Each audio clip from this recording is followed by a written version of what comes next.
جب سیلاب آتا ہے نا تو جھاگ بہتا ہے کہ نہیں بہتا ہے, اور دریا کی موجیں جھاگ کی کوئی پرواہ کرتی ہے؟ ارے اس کو اٹھا کر کوئی ادھر کنارے پر پھینک دیتی ہے تو کوئی ادھر کے کنارے پر پھینک دیتی ہے, اس کی کوئی حیثیت نہیں ہوا کرتی. اور سرکار فرماتے یہ اس وجہ سے ہوگا کہ آخرت دنیا کی محبت تمہارے دلوں پر غالب آ جائے گی اور آخرت سے تم بے خوف ہو جاؤ گے, آخرت کا خوف تمہارے دلوں میں باقی نہ رہے گا. تو آج ہمارا تو عالم ایسا ہی ہے. آج ہمارا جب حالات یہ ایسے ہی ہو رہے ہیں کہ اقوام عالم ہم کو دریا کے پھینک جیسا ادھر سے ادھر پھینک رہی ہے پوری دنیا کے اندر, تو سمجھ لو کہ ہمارا حال کیا ہو گیا ہے.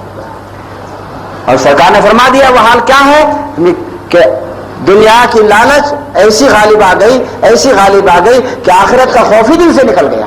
جب آخرت کا خوف دل سے نکل جائے, دنیا کی محبت غالب, آپ کہیے نہ کہیے آپ کا حال بتا رہا ہے کہ آپ کی حالت ایسی ہی ہے کہ آپ کو دنیا آپ کے دلوں پر غالب ہے اور آخرت سے آپ بے فکر ہو گئے. اگر آخرت سے بے فکر نہ ہوتے اور دنیا غالب نہ آئی ہوتی تو آج ہمارا انجام ایسا نہ ہوا ہوتا. تو پہلے یہ بھی تو سوچنا چاہیے کہ اس حال کے بنانے میں ہمارا کتنا قصور ہے. اللہ تعالیٰ تو ماں باپ سے زیادہ رحمت والا ہے, ماں باپ سے زیادہ رحمت والا, 70 گنا زیادہ رحمت والا. تو جب ماں باپ نہیں چاہتے ہیں کہ اس کی اولاد تکلیف میں رہے تو رب چاہے گا کہ میرا بندہ مومن تکلیف میں رہے, اور تکلیف میں جب رہ رہا ہے, تکلیف میں ڈالا جا رہا ہے, تو یقیناً اس کی جانب سے بھی کوئی قصور ہوا. اپنے قصور کو بھی تلاش کرو, ہمارا کوئی نہیں ہے, ہمارا کوئی نہیں ہے. ہم کو اپنا تو بننا ہے کہ نہیں بننا ہے. آپ من حیث قوم کے ذرا سوچئے, میں عبد الغنی ہونے کی حیثیت سے نہ سوچوں, میں مسلمان ہونے کی حیثیت سے سوچوں. میری سوچ کیا ہے, کیا ہو, مسلمان کی سوچ. اگر میں اپنی سوچ کو اپنی ذات تک محدود رکھوں گا تو میرا مفاد صرف میری ذات تک رہ جائے گا. میرا مفاد, میری سوچ کہاں تک رہ جائے گی, میری ذات تک رہ جائے گی. جتنا بھی فائدہ ہو بس میرا فائدہ, سمجھے. پھر میرا پڑوسی بھائی, میرا دوست, میرا ساتھ اٹھنے بیٹھنے والا, اس کا نفع ہو یا نقصان اس کی مجھ کو کوئی پرواہ نہ ہوگی. لیکن اگر میری سوچ ایک مسلمان کی سوچ ہو جائے گی تو جو بھی مسلمان ہوگا اس کا نفع میرا نفع, اس کا نقصان میرا نقصان, اس کی راحت میری راحت, اس کی تکلیف میری تکلیف, اس کی خوشی میری خوشی, اور اس کا رنگ میرا رنگ. اور جب قوم میں یہ اسپرٹ پیدا ہو جائے گا میرے دوست, تو یہ قوم پھر پوری دنیا پر حاکم بنا کر بھیجی گئی اور حاکم ہی بنے گی. لیکن کب ہوگا, جب آپ اپنی سوچ کو ایک مسلمان کی سوچ بنا لیں. کس کی سوچ بنا لیں, مسلمان کی سوچ. اور یہ جب آج کے زمانے کے اندر تو یہ بات ایسا کرنا, ایسی بات کرنا تو بہت سارے لوگوں کو پاگلپن نظر آئے گا. بہت سارے لوگوں کو, ارے جن کے رگ و ریشے کے اندر خود کا ذاتی مفاد بھرا ہوا ہے, وہ ہماری بات سنیں گے تو کہنے کی سننے کی باتیں ہیں. ارے تو یہ ایسا نہیں ہو سکتا. کیوں نہیں ہو سکتا؟ ہمارے بزرگوں نے کر دکھایا ہے. ایک غزوہ ہے, جنگ ہے. صحابہ کرام نے جنگ لڑی تھی, میدان زخمیوں سے پٹا پڑا ہے. تو کوئی صحابہ کرام ایسے ہوا کرتے تھے جو زخمیوں کی تیمارداری, علاج, معالجہ اور ان کی خدمت کو اپنے ذمہ لے لیا کرتے تھے. کمزور قسم کے صحابہ, بوڑھے قسم کے صحابہ. تو ایک صحابی رضی اللہ تعالیٰ نے زخمیوں کو پانی پلانے کی ذمہ داری اپنے ذمہ لے لی تھی. میدان جنگ میں مشکلات بغل میں لٹکائے ہوئے, پیالہ لیے ہوئے پانی پلاتے زخمیوں کو. آواز آئی کان میں پانی, تو فوراً دوڑے وہاں پر. ابھی ان کے منہ تک گلاس وہ پیالہ پانی کا لے کر گئے تھے کہ پڑوس سے آواز آ گئی پانی. تو ان صحابی نے جو زخمی تھے, جنہوں نے پانی مانگا تھا, ہاتھ روک دیا, کہا نہیں ہو سکتا ہے میرا وہ بھائی مجھ سے زیادہ حاجت مند ہو, پہلے آپ ان کو پلا کر آجیے, پھر میں بعد میں پیوں گا. ابھی دیکھو میدان جنگ میں زخمی پڑا ہے, سمجھے. اور ایسے عالم میں بھی اس کی سوچ مسلمان کی سوچ ہے. اس کی سوچ کس کی سوچ ہے, مسلمان کی سوچ ہے. جی تو انہوں نے پانی نہیں پیا, کہہ دیا کہ میرے بھائی کو ہو سکتا ہے مجھ سے زیادہ پانی کی حاجت ہو. وہاں پہنچے, ان کے منہ تک پانی کا پیالہ لے کر گئے تھے کہ پھر تیسرے نے آواز دی پانی. انہوں نے ہاتھ روک دیا, کہا نہیں ہو سکتا ہے میرے بھائی کو مجھ سے زیادہ. اگر ان کی اپنی سوچ اپنی ذات کی حد تک رہتی تو پہلا ہی پانی پی لیتا, دوسرا بھی پانی پی لیتا. لیکن وہاں سوچ مومن کی سوچ تھی, مسلم کی سوچ تھی. انہوں نے کہا نہیں ہو سکتا وہ میرا بھائی مجھ سے زیادہ حاجت مند ہو, اس کو زیادہ پیاس لگی ہو. وہاں تک پہنچے تھے تو دیکھا ان کی روح پرواز کر گئی. اب یہاں ان کے پاس واپس آئے, دیکھا تو ان کی بھی روح پرواز. اب دوڑے ہوئے کہیں کہ اللہ کا وہ پہلا بندہ جس نے پانی کے لیے دوسری طرف اشارہ کر دیا تھا, اس کو میں پانی پلانے میں کامیاب ہو جاؤں. جب وہاں پہنچے تو دیکھا وہ بھی دم توڑ چکے تھے, شہید ہو. اللہ اکبر, یہ ہے مومن کی سوچ, یہ ہے مسلمان کی سوچ. اور آپ کیسے اس کو پاگل پن کہہ رہے ہیں جی, آپ کو اگر دنیا میں باعزت جینا ہے تو اپنی سوچ کو بدلنا پڑے گا، اپنے سوچنے کے ڈھنگ کو، اپنے خیالات کو وسعت دینا پڑے گی۔ آپ کچھ دیکھو، دریا کے اندر موجیں اپنا زور دکھا سکتی ہے، کب؟ دریا میں رہے تب۔ کب دکھائیں گے زور اپنا؟ دریا میں رہے۔ اور دریا سے باہر ہے موج؟ دریا سے باہر موج کا وجود ہے؟ نہیں نہیں، دریا کے باہر موج کا کوئی وجود نہیں ہے۔ اسی لیے میرے دوست، قوم افراد سے، یہ افراد جو ہے یہ قوم سے، قوم افراد سے، یہ قوم افراد جو ہے یہ قوم کے محتاج ہے۔ اگر آپ قوم سے ہٹ جائیں گے آپ کا کوئی وجود باقی نہ رہے گا، آپ کا کوئی وجود باقی نہیں رہے گا۔ اگر آپ کو بحیثیت مومن مسلم دنیا کے اندر عزت اور وقار کے ساتھ جینا ہے تو آپ کو اپنی سوچ کو وسعت دینا پڑے گا، اپنے خیالات کو آپ کو بڑھانا پڑے گا۔ نہیں میں کچھ نہیں، یہ میری قوم ہے۔ اور آج کے زمانے میں میرے دوست یہ سوچنے کا ڈھنگ پوری دنیا میں کہیں نہیں ہے۔ آج اب میں مسلمان کے لیے نہیں کہہ رہا ہوں، یہ بات عام کے لیے کہہ رہا ہوں۔ آج اگر کوئی منسٹر بنتا ہے، دیش کے بارے میں سوچتا ہے پہلے کہ اپنے بارے میں سوچتا ہے؟ پہلے میں، پھر میرا خاندان، پھر میرا گاؤں، پھر میرا ضلع، پھر میرا اسٹیٹ، اور پھر میرا بھارت۔ بھارت کہاں گیا؟ حالت ایسا نہیں ہونا چاہیے۔ پہلے کیا ہونا چاہیے؟ میرا بھارت، میرا دیش پہلے، وہ ہے تو میں ہوں، اور اگر وہ نہ رہے تو میں رہوں گا نہیں۔ جی تو آج کا تو مادی دور، اور یہ سوچ تو ایمان والوں کو ملے گی، مادہ پرستوں کو یہ سوچ نہیں ملے گی۔ یہ سوچ کس کو ملے گی؟ ایمان والوں کو ملے گی۔ یہ سوچ میں وسعت کہاں سے ملے گی؟ ایمان سے ملے گی۔ تو میرے دوست، آپ کو وہ سوچ ہونا چاہیے جو ایک مومن کی سوچ ہوا کرتی ہے۔ آپ اپنی زکوٰۃ نکال رہے ہیں، اس کا مطلب یہ کیا ہے؟ جی آپ پوری ملت کو سنوار رہے ہیں، پوری ملت کو سنوار، آپ کا کوئی نہیں ہے۔ آپ اگر اپنے بن جائیں، اپنے کا مطلب آپ اپنی ملت کے بن جائیں۔ جی مجھے ابھی پتا چلا پرسوں کے دن علی گڑھ یونیورسٹی کے ایک پروفیسر خسرو، انہوں نے پورے بھارت کا معائنہ کیا، مسلمانوں کی مالی حالت کا معائنہ کیا، اور اس کے بعد میں انہوں نے ایک ڈیسیجن دیا تھا۔ انہوں نے کہا تھا کہ ہندوستان کے مسلمان اگر اپنی زکوٰۃ ایک کھٹی نکالیں، ایک جگہ جمع کریں، تو وہ زکوٰۃ کتنی نکل سکتی ہے؟ سنو، اچھل پڑو گے، حیرت میں ڈوب بھی جاؤ گے۔ 10,000 کروڑ روپیہ ہندوستان کے مسلمانوں کی زکوٰۃ کتنی ہو سکتی ہے؟ 10,000 کروڑ، ایک چھوٹی موٹی گورنمنٹ کا پورا سال کا بجٹ۔ ہاں اگر قوم مسلم اپنی سوچ کو وسعت دیتے، واللہ العظیم، اور یہ 10,000 کروڑ ایک مرکز پہ جمع ہو جائے تب، ہاں ارے چند ہی سالوں کے اندر تم میں کوئی بھیک مانگنے والا نہ ملے گا۔ چند سالوں کے اندر کہے تم میں بھیک مانگنا نہیں ملے گا۔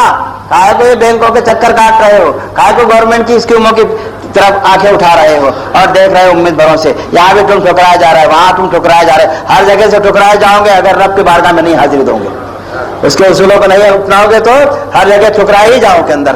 تو میرے دوستو، آج اگر ہمارے پاس کوئی ایسا فن ہوتا زکوٰۃ کا، کوئی نظم ہوتا، تو ہمارے لوٹے پیٹے بھائیوں کو تکلیف اٹھانا پڑتی ہے؟ تم میں آج بھی کچھ قومیں بنام اسلام، جی بہت قوم ہے کہ نہیں ہے؟ مسلمانوں میں شمار ہوتا ہے کہ نہیں ہوتا ہے؟ ہاں مسلمانوں میں شمار ہے ان کا، ایک منظم قوم ہے، ان کی پوری زکوٰۃ ایک مرکز پہ جمع ہوتی ہے۔ آپ کسی بوہری کو آپ نے کبھی بھیک مانگتے دیکھا ہے؟ حمالی کرتے دیکھا ہے؟ کسی کے وہاں نوکری کرتے دیکھا ہے؟ نہیں، ہر ایک بوہری اپنے قدموں پر کھڑا ہوا ہے اور بہترین بزنس مین بنا ہوا ہے۔ کیوں بنا ہوا ہے؟ ہر ایک تاجر ہے، ہر ایک حرفت والا ہے، صنعت والا ہے، کارخانے دار ہے۔ کیوں بنا ہوا ہے؟ قوم کی وجہ سے بنا ہوا ہے۔ ان کی زکوٰۃ ان کے ایک مرکز پر جمع ہوتی ہے، ایک مرکز پر جمع ہوئی، جو حاجت مند ہوا اس کی حاجت کو پورا کر دیا گیا، نتیجہ کیا نکلا؟ قوم کے تمام افراد کی حاجتیں پوری ہو گئی۔ اب قوم کا پورا زکوٰۃ ایک مرکز پر آ، کروڑوں کی تعداد میں مرکز میں پڑا ہوا پیسہ ہے، اربوں خربوں کی تعداد میں مرکز میں پڑا ہوا پیسہ ہے، کوئی لینے والا نہیں، کوئی غریب نہیں ہے۔ کیا آپ نہیں کر سکتے ایسا؟ ہاں آپ نہیں کریں گے ایسا؟ آپ کو کرنا پڑے گا۔ کب تک ٹھوکریں کھاتے رہو گے؟ ہاں کب تک ادھر سے ادھر میدان کی گیند بن کر لوگوں کے ٹھوکروں میں پڑے رہو گے؟ نہیں نہیں، اب تو ہوش میں آؤ، خدا کے لیے اپنے کو سمجھو، اپنی قوم کو سمجھو۔ تم کیا ہو؟ تم کیا کر سکتے ہو؟ تم بہت کچھ ہو اور بہت کچھ کر سکتے ہو۔ بہت کچھ کر سکتے ہو، انقلاب آ سکتا ہے زمانے کے اندر. قوم مسلم اپنے آپ کو اگر سنوار لے پوری دنیا کے اندر باعزت مقام اس کو ملنے والا ہے. انتم الاعلون ان کنتم مؤمنین تو فرما ہی دیا رب نے. یہ سربلندی تو ہمارے لیے لیکن بشرط ایمان، بشرط ایمان. تو میرے دوستو آج رمضان المبارک کا مہینہ ہے. لوگ عام طور سے زکوٰۃ اس میں نکالنا اس لیے پسند کرتے ہیں کہ اس میں فرض کی ادائیگی 70 فرضوں کے برابر ہے، نفل کی ادائیگی فرض کے برابر اور فرض کی ادائیگی 70 فرضوں کے برابر. اگر اور دنوں میں زکوٰۃ نکالتے 1 روپے کا ثواب 1 ہی روپے کے برابر ملتا، لیکن اس مہینے کے اندر 70 روپیوں کے برابر ملے گا. تو اس ثواب کی امید میں لوگ رمضان المبارک میں زکوٰۃ کا نکالنا زیادہ بہتر سمجھتے ہیں. حالانکہ ایسا نہیں ہے. جب بھی زکوٰۃ کے مال پر سال پورا ہو جائے زکوٰۃ نکالنا فرض ہے. جنوری میں اگر پورا ہو گیا تو جنوری میں زکوٰۃ نکالنا فرض، فروری میں پورا ہو گیا. لیکن عام طور سے رمضان مبارک میں حصول ثواب کے لیے لوگ زکوٰۃ نکالنا پسند کرتے ہیں. تو آپ کو اللہ تعالیٰ نے اگر مالک نصاب بنایا ہے تو خوش دلی کے ساتھ اللہ کے وعدے پر ایمان رکھتے ہوئے اپنی زکوٰۃوں کو نکالیے، تاوان سمجھتے ہوئے نہیں. زکوٰۃ اگر رب کی رضا کے لیے نکالے گا تو ایک ایک پیسے کی زکوٰۃ نکالے گا انشاءاللہ العزیز. بھولے بسرے بھی یاد کر کر نکالے گا، کبھی یہ کوتاہی نہ کرے گا. اور پھر اگر آپ اللہ تعالیٰ آپ کو توفیق دے، ہم نے اپنے محلے کے حد تک ایک بات چلائی تھی، 2 سال ہوئے ہیں. جب زکوٰۃ جمع کرتے تھے، جمع کیا اور جو بھی حاجت مند ہوتے تھے ان کی حاجتوں پر وہ رقم صرف کر دی جاتی تھی. تو ادھر آیا اور ادھر ہم نے لوگوں کو روزگار سے لگا دیا، بے روزگاروں کو روزگار دیا کرتے تھے. تو آج بھی وہ سلسلہ انشاءاللہ جاری رہے گا. جب زکوٰۃ جمع کرتے تھے، جمع کیا اور جو بھی حاجت مند ہوتے تھے ان کی حاجتوں پر وہ رقم صرف کر دی جاتی تھی. تو ادھر آیا اور ادھر ہم نے لوگوں کو روزگار سے لگا دیا، بے روزگاروں کو روزگار دیا کرتے تھے. تو آج بھی وہ سلسلہ انشاءاللہ جاری رہے گا. تو آپ سے ہماری گزارش ہے کہ آپ اگر زکوٰۃ کو صحیح طریقے، دیکھیے زکوٰۃ کا مقصد غریبوں کو پالنا نہیں ہے، غریبی کو دور کرنا ہے. زکوٰۃ کا مقصد کیا ہے؟ غریبی کو دور کرنا ہے، فقیروں کو پالنا نہیں، فقیری کو ختم کرنا ہے. سمجھے؟ تو زکوٰۃ آپ ایک لنگی دیتے ہیں، لنگی اس کو بھی لنگی، اس کو بھی لنگی، اس کو بھی لنگی. میرے پاس میں بھیک مانگنے والا نکلا تو 25 لنگیاں جمع ہو گئی. بولا 25 لنگی تم اس کو حاجت ہے؟ ہاں میں گیا بازار میں کسی دکان پر، 50 والی چل بھیا 60 میں 50 والی ہے 40 میں لے لے، 35 میں لے لے، 30 میں لے لے، 25 میں لے لے، سبھی تو میرا نفع ہے. اگر مجھ کو حاجت ہوتی تو میں روپیہ کا مال 8 آنے میں بیچتا. ہاں اور یہ بیچنے سے اور کیا میری غریبی دور ہوئی؟ نہیں. کیا آپ نے زکوٰۃ کے مقصد کو پورا کر لیا، پا لیا؟ نہیں، ایسا بھی نہیں ہوا. زکوٰۃ کا مقصد یہ نہیں ہے. تو الحمدللہ کہ زکوٰۃ کی یہ اسکیم اب تو ناسک بھر میں مقبول ہو رہی ہے. سال گزشتہ باغبان پورے والوں نے بھی کیا تھا اور ابھی کل ایک میٹنگ ہوئی تھی، پرسوں مجھ کو بلایا گیا تھا خاص طور سے اس میں. تو انشاءاللہ العزیز آپ دیکھیں گے تھوڑے دنوں کے اندر پورے ناسک کے اندر یہ اسکیم چلے گی. ہاں پورے ناسک میں